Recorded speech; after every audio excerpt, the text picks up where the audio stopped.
नमस्कार, स्वागत है आपका द नेटिजन न्यूज में। मैं हूं आपके साथ पूजा। आइए रुक करते हैं आज की खास खबरों की ओर। उत्तर प्रदेश की शाहजहांपुर जनपद में पुलिस को उस वक्त बड़ी सफलता हाथ लगी जब मुखबिर की सूचना पर पुलिस ने विभिन्न कार्यालय की मोहरें फर्जी एवं कूट रचित दस्तावेज तैयार कर भारतीय सेना में भर्ती कराने के नाम पर धोखाधड़ी कर रुपए ऐंठने वाले गिरोह के 5 सदस्यों को गिरफ्तार किया है।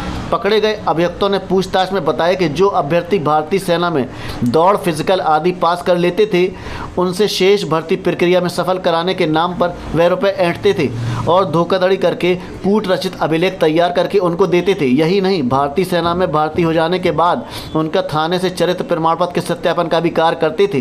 फिलहाल पुलिस ने पकड़े गए सभी अभियुक्तों को जेल भेजकर विवेचना शुरू कर दी है। ये एक बहुत बड़ा स्कैम है ये जो जिसका भंडाफोड़ हुआ है। ये आर्मी रिक्रूटमेंट से संबंधित है और इसमें जो कैंडिडेट्स थे जो सिलेक्ट हो गए वो अपने फर्जी नाम पते पर यहाँ जनपद शाहजहांपुर का, और इसके बाद ये भी मालूम चल रहा है कि इसमें बरेली, पीलीभीत, बदायूं, इन पतों पर अपना फर्जी अभिलेख बनाकर ये आर्मी में रिक्रूट हो गए। ये खुला यूँ कि जब इसकी वेरिफिकेशन आती है पुलिस में, once they are already selected, उसके बाद फिर फाइनल वेरिफिकेशन के लिए पुलिस के पास आता है। जब ये वेरिफिकेशन के लिए आया तो इसमें कुछ एक कैंडिडेट का पहले डाउट हुआ कि क्या है, कैसे है। तो उसके बाद जो पता उसने दिया था, ये लगा कि उस पर पता कराया जाए। तब तक हमारी एसओजी की टीम भी इस पर काम कर रही थी। तो उसको भी इनपुट मिला कि वहाँ थाना बंडा क्षेत्र में, बंडा कस्बे में ही एक कॉलोनी में एक मकान जिसका पता इन लोगों ने दिया है, वहाँ पे ये सारे लोग इकट्ठा हैं। वहाँ पे रेड हुई। रेड होने पे ये पकड़े गए। इनमें से 4 लोग प्रमुख रूप से वहाँ पकड़े गए जो जिनके घर के लोग ऑलरेडी आर्मी में रिक्रूटेड थे, और इसके अलावा एक व्यक्ति ऐसा था जिसके पास से फर्जी मोहरें वगैरह बरामद हुई। ये सिस्टम ऐसा था इनका कि ये करते क्या है कि पहले जहाँ के ये रहने वाले, अधिकतर ये सारे लोग जो अब तक समझ में आ रही है बात, ये सारे लोग वेस्टर्न यूपी के हैं। चूँकि वहाँ पे जो फिज़िकली फिट उतना नहीं रहता है, तो वहाँ चूँकि कंपटीशन बहुत स्टिफ है, तो वो प्रयास ये करते हैं कि ऐसे जगहों से अपना नाम पता देकर यहाँ के आर्मी में भर्ती होने का प्रयास करें जहाँ से उनको थोड़ा फिज़िकली थ्रू होने में आसानी हो। तो इस लिहाज से इन्होंने इस एरिया को चुना।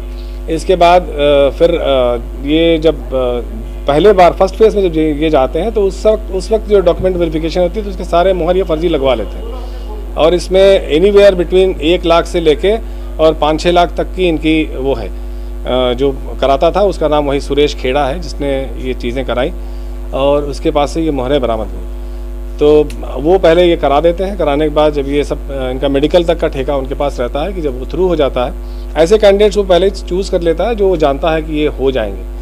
तो उसके बाद फिर यहाँ के पतों पर वो करा देता है। कराने के बाद जब उनकी रिक्रूटमेंट हो जाती है, उसके बाद पुलिस वेरिफिकेशन के लिए जब आता है तो यहाँ थानों से ये प्रयास करते हैं किसी न किसी को अपने लूप में लेके और उसका वेरिफिकेशन फर्जी तरीके से करा लिया जाए। तो उसी सिलसिले में जब ये जानकारी हुई कि इसमें एक सिपाही है जो थाना बंडा पोस्टेड है, मनवीर नाम है उसका, उसको 52,000 रुपये दिए गए थे, जिसमें 42,000 रुपये कैश में दिए गए और 10,000 रुपये जीपे किए गए उसके भाई के नंबर पर।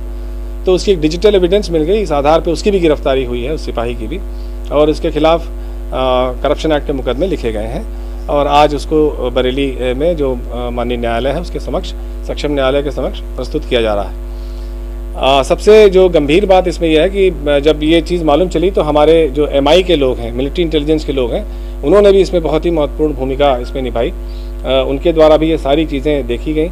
ये जो पेपर्स थे उनके पास से जो फर्जी कागजात मिले हैं, तमाम निवास प्रमाण पत्र हैं, मार्कशीट्स हैं, आधार कार्ड्स हैं, तो ये सारे बहुत सारे फेक डॉक्यूमेंट्स मिले। तो उसका भी बहुत गहनता से हमारे MI के लोगों ने भी इसका वो किया। उसके बाद फिर CIO के लोग भी आए थे यहाँ, वो भी यहाँ पे उस इंटरोगेशन में शामिल हुए, हमारे LI के लोग थे। तो ये बहुत एक डिटेल इंटरोगेशन हुई इनकी। इसके आधार पर बहुत से तथ्य ऐसे प्रकाश में आए हैं जिससे ऐसा लगता है कि ये बहुत बड़े स्तर पर एक स्कैम है।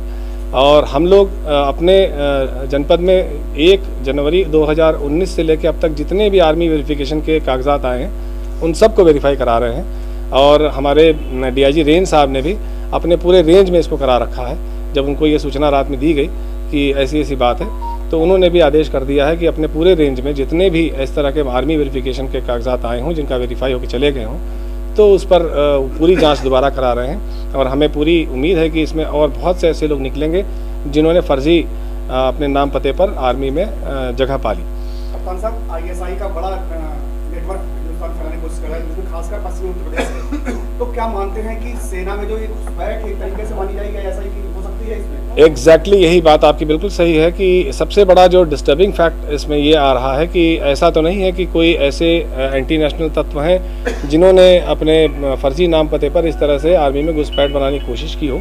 तो प्रत्येक व्यक्ति के एंटीसीडेंट्स भी अच्छी तरह से इसकी गहनता से जांच होगी कि क्या कोई उनके परिवार में कोई या कोई ऐसा व्यक्ति तो नहीं है जो कहीं से जुड़ा हो इस तरह के एलिमेंट्स से, जिससे आर्मी में इस तरह घुसपैठ करके और हमारे जो सामरिक महत्व के जो सूचनाएं हैं या स्थान हैं उनके बारे में कहीं ऐसा तो नहीं कि कोई लीक हो। तो अभी ये प्रिमिटिव स्टेज पे है, कल रात की ही अरेस्टिंग है और आज सुबह से हमारी कार्रवाई बहुत मजबूती से चल रही है और इस पे जो विवेचना में भी और जो लोग भी इसमें आएंगे उन सब के खिलाफ भी कार्रवाई होगी। फिलहाल अभी के लिए बस इतना ही। लगातार खबरों के लिए आप बने रहिए हमारे साथ। नमस्कार।